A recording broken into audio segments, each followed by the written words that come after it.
संसद सुरक्षा उल्लंघन को लेकर सदन की कार्यवाही में बाधा डालने के लिए 78 सांसदों को संसद से निलंबित कर दिया गया, जो अब तक एक दिन में निलंबित किए गए सांसदों में सर्वाधिक है। हालांकि संसद के इस शीतकालीन सत्र में अब तक कुल 141 सांसदों को निलंबित किया जा चुका है, 95 लोकसभा से और 46 राज्यसभा से।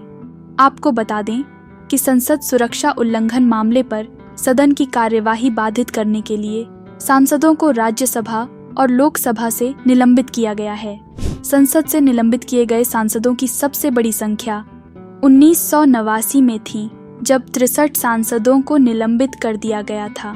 सांसदों को कौन निलंबित कर सकता है? दरअसल सांसदों को सलाह दी जाती है कि वे संसद के कुछ नियमों का पालन करें। उदाहरण के लिए लोकसभा नियम पुस्तिका के अनुसार सांसदों को दूसरों के भाषण में हस्तक्षेप नहीं करना चाहिए।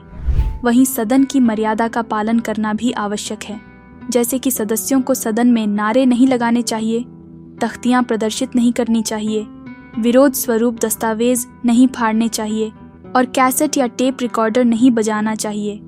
यद्यपि सामान्य सिद्धांत के अनुसार यह लोकसभा के अध्यक्ष और राज्यसभा के सभापति का कर्तव्य है कि वह व्यवस्था बनाए रखे ताकि सदन सुचारू रूप से चल सके।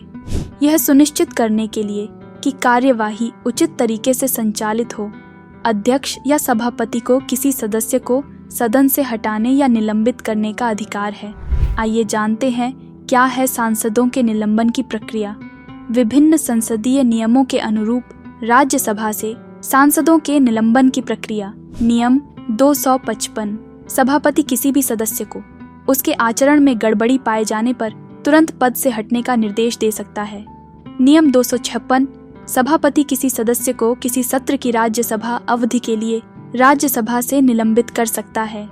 लोकसभा से सांसदों के निलंबन की प्रक्रिया। नियम 373, अध्यक्ष किसी सदस्य के आचरण में विकार पाए जाने पर उसे तुरंत सदन से जाने का निर्देश दे सकता है। जिन सदस्यों के खिलाफ निलंबन का आदेश दिया गया है वे तुरंत ऐसा करेंगे और शेष दिन की बैठक के दौरान अनुपस्थित रहेंगे। नियम 374, अध्यक्ष ऐसे सदस्य को निलंबित कर सकता है जो अध्यक्ष के आदेश की अवहेलना करता है या लगातार और जानबूझकर कार्य में बाधा डालकर सदन के नियमों का पालन नहीं करता है।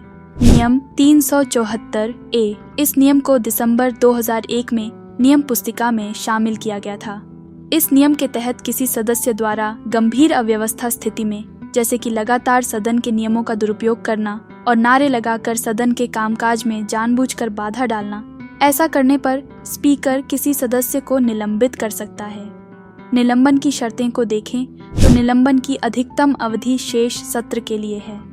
निलंबित सदस्य कक्ष में प्रवेश नहीं कर सकते हैं या समितियों की बैठकों में शामिल नहीं हो सकते हैं। वे चर्चा या प्रस्तुत करने के लिए नोटिस देने के पात्र नहीं होंगे। निलंबित सदस्य अपने प्रश्नों का उत्तर पाने का भी अधिकार खो देता है। क्या कोर्ट सांसदों के निलंबन के फैसलों पर सुनवाई कर सकती है?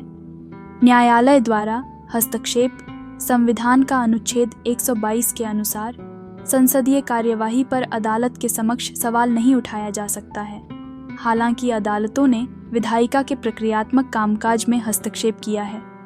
सांसदों का निलंबन रद्द किए जाने की प्रक्रिया। लोकसभा, अध्यक्ष के पास किसी सदस्य को निलंबित करने का अधिकार है, लेकिन इस निलंबन को हटाने की शक्ति उसके अधिकार क्षेत्र में नहीं है।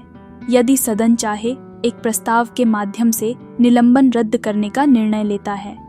राज्यसभा, सदन प्रस्ताव द्वारा किसी सांसद का निलंबन समाप्त किया जा सकता है।